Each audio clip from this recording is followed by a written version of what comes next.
going to call this sawing around corners. What I'm doing is I'm cutting an after deck beam that goes in here at frame 20. No, 22, 21, 20, 19. And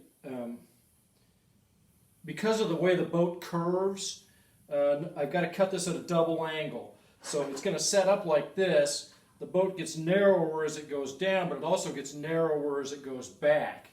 And so you can't just cut one angle, you got to cut two at once. So I'm cutting down like this, and that's very exaggerated, and I'm cutting like this instead of straight here. So, but the other thing that I kind of did by accident is I am bending this saw a little bit, and I'm actually cutting around a corner.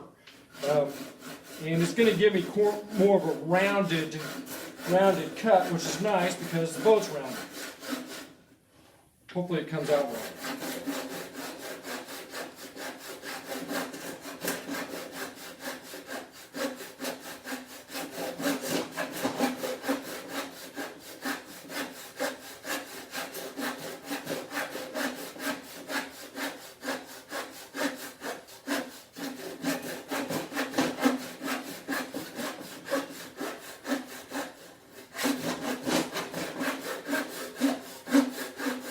Binding the saw up a little bit, but the saw bends. I don't know if you can see that, but it's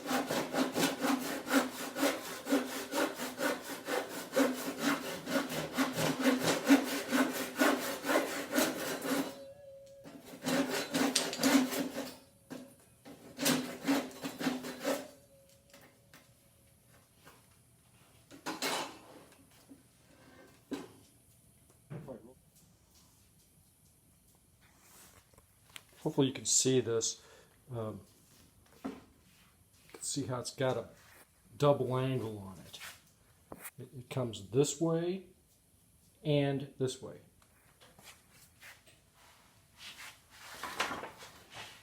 And there you can even see how it's kind of rounded coming back like this. I'm anxious to see how it fits in the boat. I haven't fit this yet. I've tried to measure it several different ways, and it's very difficult to spile. The other thing I did is I've gone with, instead of just having the 1.25" that it calls for, I just ran it flat off at the bottom, similar to the way that I did the number 7 deck beam for the forward deck. And the reason for that is that I've got this one in here and fitted. I can push down on that and I can make that move, and I don't want it to move. And I'd kind of like to have some space back in here as a little hatch. Not that you could store much in there, but I'm even thinking, unless I really beef up this front one, I'm probably going to have to run a little support up under here to hold this. The plans don't call for that, so maybe it's supposed to be plenty strong the way it is, but I don't want to sit back there and cave it in. Alright, let's see how we did.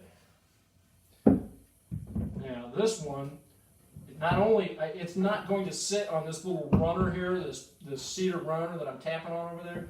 It's going to sit in front of it, and in front of the frame. Oh my word, look at that. I'm really close. Where's a clamp? Never have a clamp when you need it, do you?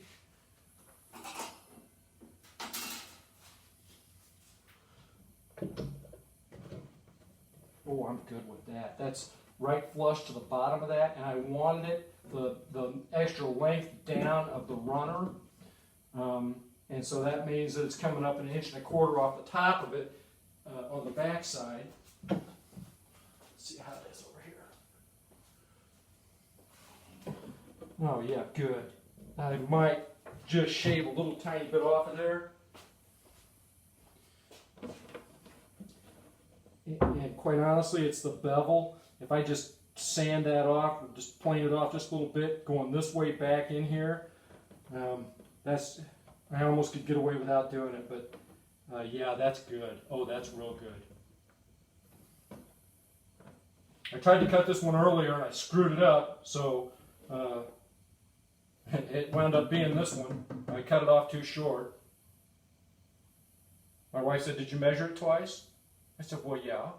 I measured it 3 or 4 times. I just kept measuring it the wrong way." And I was real frustrated too. But then I came to think about it. It was like, well, just put it back here. Not bad for a Thursday night. Here at the end, we've just got a couple of close-up pictures of how this deck beam fits in here on frame 19. It's not every day that you get them to fit in as well as this one does, but this one has to provide most of the strength for the after deck, so I'm quite pleased with it.